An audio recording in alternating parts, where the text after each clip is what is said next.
The Colossal Collective is a pretty informal group, but we are all committed to kind of the same thing. We like building large scale, usually interactive, oftentimes installation-based artwork that is inspired from the natural world.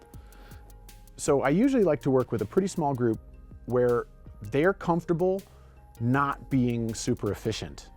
It is really important that, you know, the people who are showing up to like experiment and test aren't expecting to like clobber through a ton of work in their time. They have to be okay with like the ambiguity, the failures, the fact that we're gonna try something and it's gonna totally not be the way that we're gonna make this puppet come to life.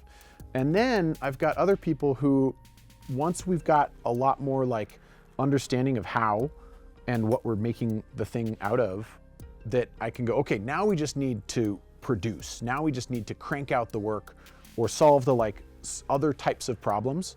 So I'd say that it's sort of broken into two phases. There's an early problem solving, testing, conceptual phase. And then there's also the just, now we know what we're doing. And now we've just got to like make a giant, you know, thing that is oftentimes using a technique or a process or a material that we nailed down in the first part of the process.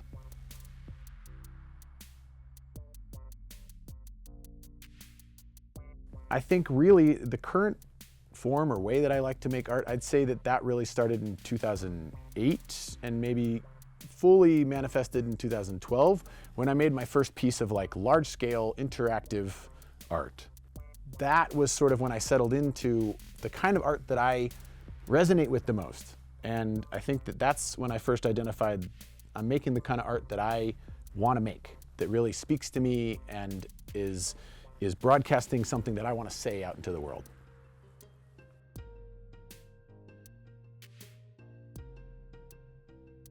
I start with sketching because there's very little delay between when I have an idea and when I can actually create it. That's oftentimes how I start things. From there, it's easy and quick to get ideas down, to show other people what I'm thinking, and then to like iterate on those ideas. And then usually there's layers of adding a software tool. So taking the sketch and then turning it into some form of digital creation. And then oftentimes there's layers of prototyping and testing and kind of like examining whether or not the way that we think it's going to work is possible or feasible or like, is it going to actually behave the way we think?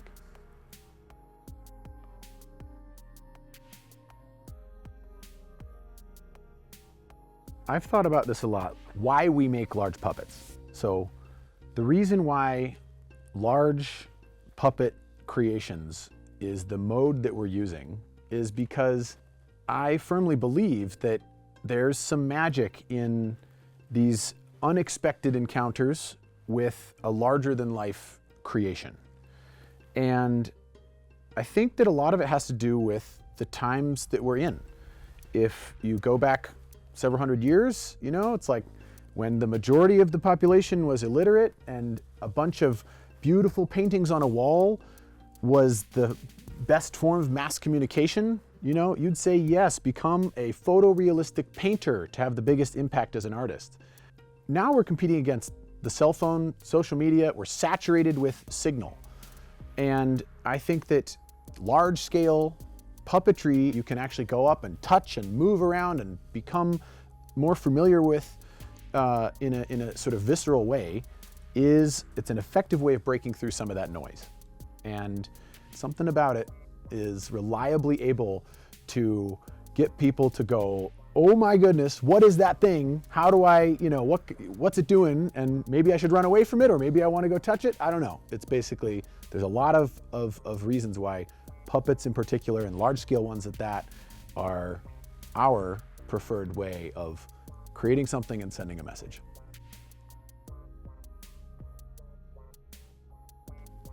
I think one thing that's changed during our residency at Jump is we are so much more like excited and eager to bring forward this concept that we've got. Whales are so meaning-filled creatures, and especially the sperm whale. They go deeper than any other mammal. They are the loudest creature in the animal kingdom. They have so many fascinating, interesting components to them, and there's a lot of symbolism that even in the course of our research over the last month, we've layered on. Every time we do a project, we start with like, well, we know this animal is cool, but then through the course of the project, we have to really dig into it and kind of get to know it on a deeper level and really, sort of not become experts, but certainly become like far better versed in understanding this creature. And gosh, we're excited to like bring the sperm whale to this space and share our excitement that we've developed over the course of the last month.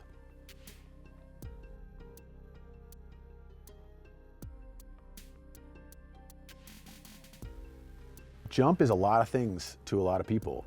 It serves as an opportunity for showcasing of lots of different things. I've been to Jump for so many different reasons, and that's one of the reasons why I love it.